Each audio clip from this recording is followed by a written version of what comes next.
بسم اللہ الرحمن الرحیم۔ السلام علیکم۔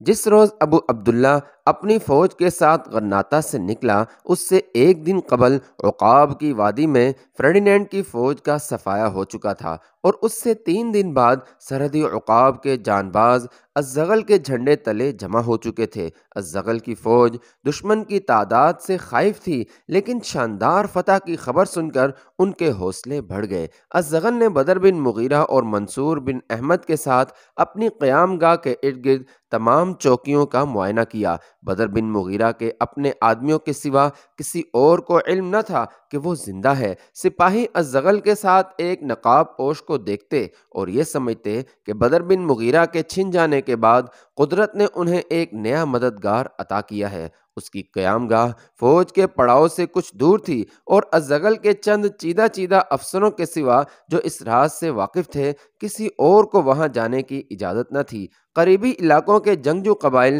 جوک در جوک الزغل کے جھنڈے تلے جمع ہو رہے تھے۔ مدت کے بعد انہیں عقاب کی وادی کے مجاہدین کے دوش بدوش لڑنے کا موقع ملا تھا۔ چونکہ منصور بن احمد کو بدر بن مغیرہ کا جانشین سمجھا جاتا تھا، اس لیے انہوں نے الزغل سے درخواست کی کہ ان کی قیادت منصور بن احمد کے سپرد کی جائے۔ منصور نے بدر بن مغیرہ کی ہدایات کے مطابق جنگ کا نقشہ تیار کیا اور قبائلی مجاہدین کو تمام راستوں پر پھیلا دیا، اور انہیں ہدایت کی کہ جوں جوں عیسائیوں کی فوج آگے بڑھتی آئے، وہ عقب سے اس کے پیچھے ہٹنے کے راستوں کی ناکہ بندی کرتے آئیں۔ لشکر عقاب کی وادی پر حملہ کرنے والی فوج کے انجام سے بے خبر تھا۔ 5 دن سرا نویدہ کے دامن میں پڑاؤ ڈال کر اس کے سپہ سالار کے پیغام کا انتظار کرتا رہا، لیکن قبائلی مجاہدین نے چند بار شب خون مار کر انہیں آگے بڑھنے پر مجبور کر دیا۔ 3 دن کی پیش قدمی کے دوران چند بستیاں جلانے اور چند مردوں اور عورتوں کو قید کرنے کے بعد فرڈینینڈ کا لشکر اس خطرناک علاقے میں داخل ہو چکا تھا جہاں سرحد کے عقاب بے قراری سے اس کا انتظار کر رہے تھے۔ بدر بن مغیرہ نے اپنے چنے ہوئے 1000 جان بازوں کے ساتھ دشمن کے ہرول دستے پر حملہ کیا، اور آن کی آن میں انہیں تتر بتر کر کے پہاڑوں میں روپوش ہو گیا۔ عیسائی سپہ سالار صورتحال کا اندازہ کر رہا تھا کہ عقب سے قبائلیوں کے حملے کی خبر ملی۔ یہ جگہ باقاعدہ لڑائی لڑنے کے لیے تنگ تھی۔ عیسائی سپہ سالار نے فوج کو تیزی سے آگے بڑھنے کا حکم دیا۔ گھاٹی سے آگے ایک ڈھلوان تھی اور اس سے آگے ایک وادی تھی۔ عقب سے حملے کی شدت محسوس کرتے ہوئے عیسائی سپہ سالار نے اس وادی میں اترنے کا فیصلہ کیا۔ اس وادی کا نشیب کوئی 2 کوس کے بعد ایک کشادہ جنگل سے جا ملتا تھا، اور اوپر کی طرف اس کا دوسرا سرا 2 پہاڑوں کے درمیان ایک تنگ درہ دکھائی دیتا تھا۔ جنگل میں سپہ سالار قبائلی حملہ آوروں کو بہت خطرناک سمجھتا تھا، اور دوسری طرف اسے کسی تنگ درے میں گھر جانے کا خوف تھا۔ اس نے فوج کو رکنے کا حکم دے کر ہرول دستے راستہ دیکھنے کے لیے دونوں اطراف روانہ کر دیے، اور خود حملہ آوروں کا انتظار کرنے لگا۔ تھوڑی دیر میں اس کی فوج کے عقبی دستے بھی پہنچ گئے، اور انہوں نے اطلاع دی کہ حملہ آور ان کے جوابی حملوں سے پسپا ہو گئے ہیں۔ ہرول دستے کو جو سپاہی وادی کے نشیب کی طرف لے گئے تھے، جنگل میں داخل ہوتے ہی نیزوں کی بوچھاڑ کا سامنا کرنے کے بعد لوٹ آئے، اور انہوں نے واپس آ کر اطلاع دی کہ یہ جنگل تیر اندازوں سے پٹا پڑا ہے۔ جو سپاہی وادی کے دوسرے کونے کی طرف گئے تھے، انہوں نے ایک پہر کے بعد واپس آ کر اطلاع دی کہ وہ قریباً 10 کوس تک دیکھ کر آئے ہیں۔ وادی کا یہ سرا کہیں تنگ اور کہیں کشادہ ہے، دونوں طرف پہاڑیاں کافی بلند ہیں۔ راستے میں ہمیں دشمن کا کوئی سپاہی نہیں ملا۔ چند چرواہوں نے بتایا ہے کہ یہ وادی 2 دن کی مسافت کے بعد اس زرخیز علاقے سے جا ملتی ہے جہاں سے علی کورہ کے قبائل کی بستیاں شروع ہو جاتی ہیں۔ عیسائی سپہ سالار کو یہ راستہ بھی خطرناک دکھائی دیا، لیکن اس وادی میں پڑاؤ ڈالنے کے بعد بھی اسے چاروں طرف سے گھر جانے کا خطرہ تھا۔ اس سے یہ بھی خطرہ تھا کہ اگر حملہ آوروں نے جنگل اور پہاڑوں سے نکل کر اس کے ساتھ باقاعدہ جنگ نہ کی تو بھی وہ شب خون مار کر اسے کافی نقصان پہنچا سکتے ہیں۔ اس کے سامنے سیرا نویدہ کے بلند پہاڑ تھے، بائیں طرف جنگل تھا جس کے دشمن کو صاف کر کے آگے بڑھنا ناممکن تھا۔ عقب میں ڈھلوان تھی جس کی طرف اسے لوٹ کر ایک بار پھر ان تنگ گھاٹیوں سے گزرنا پڑتا تھا جنہیں عبور کرتے ہوئے وہ کافی نقصان اٹھا چکا تھا۔ اسے یہ بھی احساس تھا کہ جنگل میں چھپی ہوئی فوج اس کے واپس مڑتے ہی پہاڑیوں پر پہنچ کر اس کا راستہ روک لے گی۔ ناچار اس نے دائیں ہاتھ مڑنے کا فیصلہ کیا۔ جب یہ وادی تنگ ہو جاتی، پیادہ فوج کے سپاہی دشمن کے پتھروں اور تیروں سے محفوظ رکھنے کے لیے دونوں کناروں کی پہاڑیوں پر چڑھ جاتے، اور جب یہ وادی کشادہ ہو جاتی تو وہ بلندی کے دشوار گزار راستے چھوڑ کر سواروں کے ساتھ آ ملتے۔ وہ شام تک اسی طرح چلتے رہے اور راستے میں کوئی حادثہ پیش نہ آیا۔ رات ہو گئی لیکن فوج کے سپہ سالار کو پڑاؤ ڈالنے کے لیے کوئی موزوں جگہ نظر نہ آئی۔ رات کی تاریکی میں تھوڑی دیر چلنے کے بعد یہ تنگ وادی اور دونوں طرف کی پہاڑیاں بلند نظر آنے لگیں۔ تاریکی اس قدر زیادہ تھی کہ پتھروں میں گھوڑے لڑکھڑانے لگے۔ بعض افسروں نے سپہ سالار کو مشورہ دیا کہ یہ وادی خدا جانے کہاں ختم ہو، ممکن ہے کہ ہم کسی ایسی جگہ پہنچ جائیں جہاں آگے بڑھنے کے لیے کوئی راستہ نہ ہو اور وہاں دشمن ہمارا انتظار کر رہا ہو، اس لیے بہتر ہے کہ یا تو ہم واپس مڑ جائیں یا گھوڑوں کو وادی میں چھوڑ کر پہاڑیوں پر چڑھ جائیں۔ رات اگر ہم پر کوئی غیر متوقع حملہ ہوا تو بھی ہماری حالت اس قدر مخدوش نہیں ہوگی۔ صبح کی روشنی میں اگر ہمیں واپس جانا پڑا تو بھی ہمارے پیادے سپاہی پہاڑوں پر چڑھ کر ہمارے لیے راستے کی حفاظت کر سکیں گے۔ وہ ابھی یہ بحث کر ہی رہے تھے کہ اوپر سے ایک پتھر گرا۔ وہ بدحواس ہو کر تاریکی میں آنکھیں پھاڑ پھاڑ کر ایک دوسرے کی طرف دیکھنے لگے۔ تھوڑی دیر کے بعد چند اور پتھر گرے اور زخمی ہونے والوں کی چیخیں سنائی دیں، اور اس کے ساتھ ہی پتھروں کی بے محابہ بارش ہونے لگی۔ سپہ سالار نے فوج کو پیچھے لوٹنے کا حکم دیا لیکن پتھروں کی بارش کا زور کم نہ ہوا۔ پتھروں کے شور اور زخمیوں کی چیخوں کے ساتھ گھوڑوں کی ہنہناہٹ نے ایک قیامت برپا کر دی۔ پہاڑیوں کے اوپر حملہ آور اللہ اکبر کے نعرے بلند کر رہے تھے۔ سپہ سالار نے فوج کو تباہی سے بچانے کے لیے حکم دیا کہ وہ گھوڑوں کو چھوڑ کر پہاڑوں پر چڑھ جائیں، لیکن اس ہنگامے میں بہت کم سوار اس کا حکم سن سکے، اور جنہوں نے اس کے حکم کی تعمیل کرنے کی کوشش کی انہوں نے فوراً یہ محسوس کر لیا کہ چٹانوں پر چڑھنا آسان نہیں۔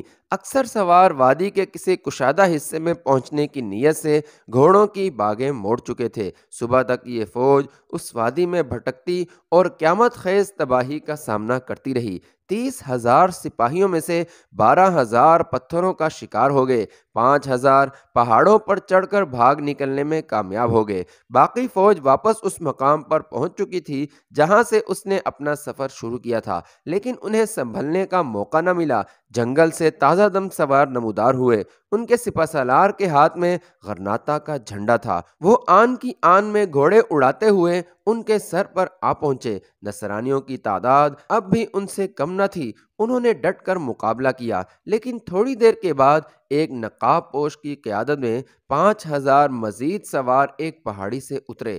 ان کے جھنڈے پر عقاب کی تصویر تھی۔ انہوں نے ایک ہی ریلے میں دشمن کی صفیں توڑ پھوڑ کر رکھ دیں۔ میدان میں اسلام زندہ باد، غرناطہ زندہ باد، الزغل زندہ باد اور مجاہدین زندہ باد کے نعرے بلند ہونے لگے۔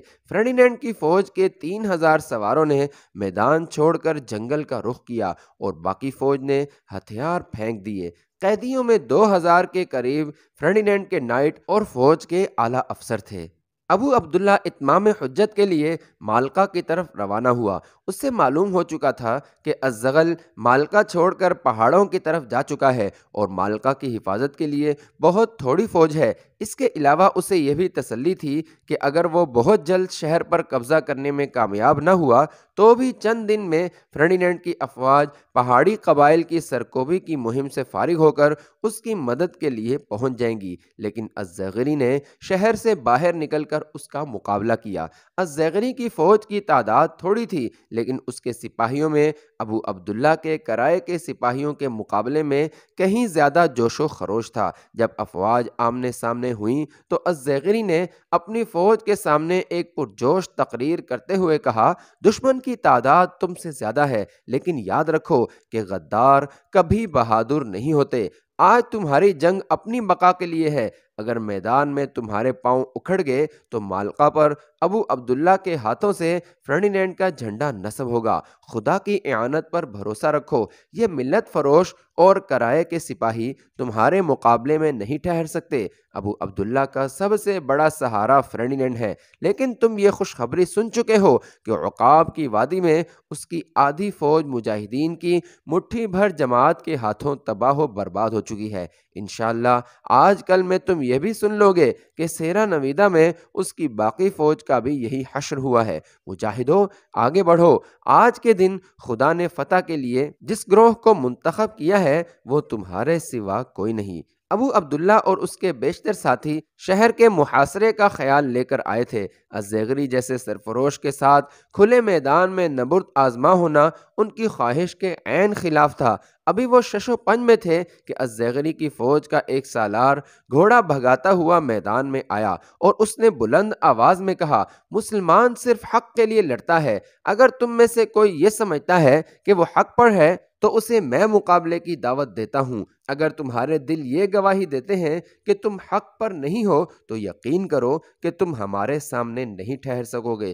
تم فرڈینینڈ کی مدد کے بھروسے پر آئے ہو، لیکن یقین جانو اس کا ایک سپاہی بھی تمہاری مدد کے لیے نہیں آئے گا۔ عقاب کی وادی میں اس کی آدھی فوج تباہ ہو چکی ہے اور سیرا نویدہ میں اس کی باقی فوج ہمارے سالار اعظم کے گھیرے میں آ چکی ہے۔ لیکن ابو عبداللہ، اس کے باوجود اگر تم لڑنا چاہتے ہو تو خود میدان میں آ جاؤ، شاید تمہارا انجام ان گمراہ لوگوں کو راہ راست پر لا سکے۔ ابو عبداللہ نے اپنے سپاہیوں کی طرف دیکھا اور ان کے چہروں پر مایوسی دیکھ کر کہا، یہ جھوٹ ہے، تم ان کی باتوں میں نہ آؤ، فرڈینینڈ کو کوئی طاقت شکست نہیں دے سکتی۔ ابو عبداللہ کے اشارے پر ایک بربری سردار گھوڑے کو ایڑ لگا کر آگے بڑھا۔ مالقا کے مجاہد نے نیزہ بلند کیا اور گھوڑے کو ایک چکر دے کر حملہ کر دیا۔ آن کی آن میں ابو عبداللہ کی فوج بربری سردار کو زمین پر تڑپتا دیکھ رہی تھی۔ الزیغری کی فوج اس کے اشارے کی منتظر تھی۔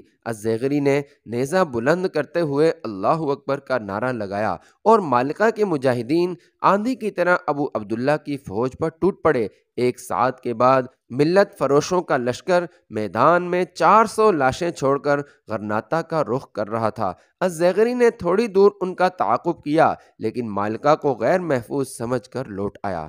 ابو عبداللہ کے غرناطہ پہنچنے سے پہلے اہل شہر کو سیرا نویدہ اور عقاب کی وادی میں مسلمانوں کی شاندار فتح کی خبر مل چکی تھی۔ بازاروں اور گلیوں میں جشن فتح منایا جا رہا تھا۔ بعض لوگ مساجد میں جمع ہو کر الزغل کی درازی عمر کی دعائیں مانگ رہے تھے اور بعض چوراہوں میں جمع ہو کر غرناطہ کے جانبازوں اور قبائلی مجاہدین کی شان میں قصائد سن رہے تھے۔ ابو عبداللہ کے الحمرا میں داخل ہونے کے تھوڑی دیر بعد سارے شہر میں اس کی شکست کی خبر مشہور ہو گئی اور لوگ محل کے دروازے کے سامنے جمع ہونے لگے۔ پہرے داروں نے دروازہ بند کر دیا۔ محل میں داخل ہوتے ہی ابو عبداللہ کو اس کے نائب السلطنت نے بتایا کہ میں دونوں محاذوں پر عیسائی فوج کی شکست کی تصدیق کر چکا ہوں۔ فرڈینینڈ کی شکست خوردہ افواج کے چند سپاہی بھٹکتے ہوئے غرناطہ کے پاس ایک بستی میں پہنچ گئے تھے۔ بستی کا سردار انہیں میرے پاس لے آیا۔ ان میں سے ایک وہ تھا جس کی فوج عقاب کی وادی میں تباہ ہو چکی تھی اور باقی وہ تھے جو سیرا نویدہ میں الزغل کے حملے سے بچ نکلنے میں کامیاب ہوئے تھے۔ غرناطہ کی بہت سی چوکیوں کے محافظوں کی طرف سے بھی میرے پاس اس قسم کی اطلاعات پہنچی ہیں کہ انہوں نے میدان سے بھاگے ہوئے عیسائیوں کی کئی ٹولیاں دیکھی ہیں۔ اہل شہر میں ان خبروں سے کافی جوش و خروش پیدا ہو گیا ہے اور طلباء نے مفتی اعظم کے علاوہ آپ کے وفادار سرداروں کو قتل کر دیا ہے اور آپ کے ساتھ مہم پر جانے والے کئی سپاہیوں کے گھروں کو آگ لگا دی ہے۔ ابو عبداللہ نے تازہ صورتحال پر غور کرنے کے لیے امراء کو دارالاسود میں جمع ہونے کا حکم دیا اور خود دوسرے کمرے میں بیٹھ کر ایک غلام کو حکم دیا کہ وہ ابو داؤد کو بلا لائے۔ غلام ابو داؤد کو بلانے چلا گیا تو عبداللہ اٹھ کر کمرے میں ٹہلنے لگا۔ تھوڑی دیر کے بعد غلام نے واپس آ کر یہ اطلاع دی کہ ابو داؤد کہیں جا چکا ہے۔ ابو عبداللہ نے پریشان ہو کر پوچھا، کہاں؟ غلام نے جواب دیا کہ اس بات کا صرف داروغہ کو علم ہے اور وہ شرف بازیابی چاہتا ہے۔ ابو عبداللہ نے کہا اسے جلدی بلاؤ۔ تھوڑی دیر کے بعد الحمرا کا داروغہ کمرے میں داخل ہوا اور ابو عبداللہ کے سامنے سر جھکا کر کھڑا ہو گیا۔ ابو عبداللہ نے سوال کیا، کیا تمہیں معلوم ہے کہ ابو داؤد کہاں گیا ہے؟ داروغہ نے جواب دیا، اس نے مجھے صرف اتنا بتایا تھا کہ وہ آپ کے حکم کی تعمیل میں کہیں جا رہا ہے۔ وہ غرناطہ سے کہیں باہر گیا ہے؟ وہ یہاں سے بھگی پر روانہ ہوا تھا، اپنا ضروری ساز و سامان بھی ساتھ لے گیا ہے۔ جاؤ اس کے گھر سے پتہ کرو۔ نہیں، میں خود جاتا ہوں۔ ابو عبداللہ دروازے کی طرف بڑھا، لیکن داروغہ نے کہا کہ اس کا مکان خالی ہے۔ کیا کہا؟ وہ سب جا چکے ہیں۔ ابو عبداللہ نے انتہائی بدحواسی میں داروغہ کی طرف دیکھتے ہوئے کہا، وہ کب گئے؟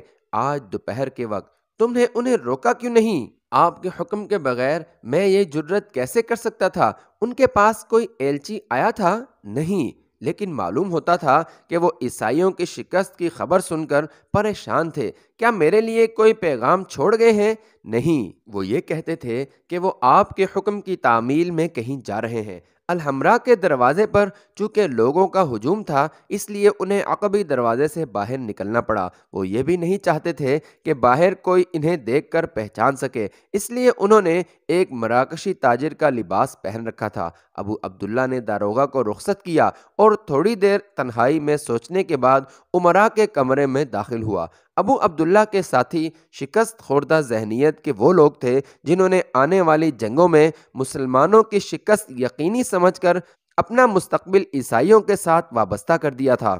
ابو داؤد انہیں یقین دلا چکا تھا کہ فرڈینینڈ وقت آنے پر انہیں ان کی غداری کا صلہ ضرور دے گا، لیکن فرڈینینڈ کی شکست اور ابو داؤد کے اچانک غائب ہو جانے سے ان کی پریشانی کی کوئی حد نہ رہی۔ جب ابو عبداللہ دارالاسود میں داخل ہوا تو اس نے دیکھا کہ وہاں بہت سی کرسیاں خالی ہیں۔ پوچھنے پر اسے پتہ چلا کہ بعض امراء عیسائیوں کی شکست کی خبر سن کر روپوش ہو گئے ہیں۔ ممکن ہے کہ الزغل کے ساتھ جا ملے ہوں اور چند ایک غرناطہ کے مظاہرین کے ساتھ مل گئے ہوں۔ ابو عبداللہ نے حاضرین سے پوچھا، اب آپ کی کیا رائے ہے؟ وہ ایک دوسرے کی طرف دیکھنے لگے۔ بالآخر ایک سردار نے اٹھ کر کہا، سلطان معظم، الزغل کی فوج عنقریب غرناطہ کے دروازے پر کھڑی ہوگی۔ عوام کے جوش و خروش کی یہ حالت ہے کہ اگر الحمراء کی حفاظت کے لیے ناقابل تسخیر فصیل اور آہنی دروازے نہ ہوں تو آج وہ ہم میں سے کسی کو زندہ نہ چھوڑیں۔ جن لوگوں پر ہمیں بہت زیادہ بھروسہ تھا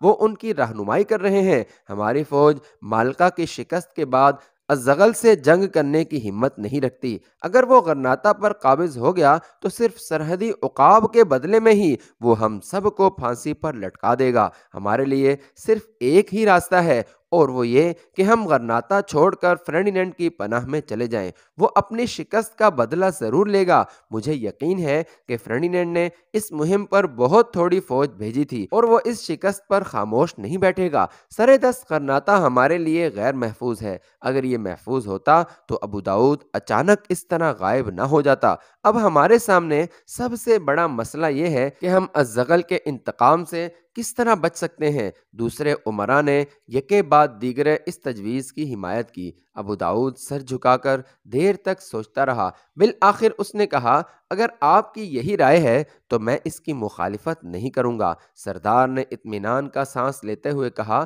تو بہتر ہے کہ ہم بہت جلد یہاں سے نکل جائیں۔ میرے خیال میں رات کا وقت بہتر رہے گا، لیکن آج مشتعل ہجوم الحمراء کے گرد گھیرا ڈالے ہوئے ہے، اس لیے ہمیں کل رات کے لیے تیار رہنا چاہیے۔ ابو داؤد نے مجلس برخاست کی اور وزیر اعظم کو تھوڑی دیر کے لیے ٹھہرنے کا حکم دے دیا۔ کچھ دیر دونوں اپنے مستقبل کے متعلق مختلف تجاویز پر غور و خوض کرتے رہے۔ ابو عبداللہ نے کہا، کیا آپ کو یقین ہے کہ فرڈینینڈ اس قدر نقصان اٹھانے کے باوجود میرا کھویا ہوا تخت و تاج واپس دلانے کے لیے ایک اور جنگ کے لیے تیار ہو جائے گا؟ کیا وہ ایک شکست خوردہ اور کمزور دوست کے لیے جنگ کرنے کے بجائے میرے چچا کو ایک طاقتور دشمن سمجھ کر اس کی طرف مصالحت کا ہاتھ نہیں بڑھائے گا؟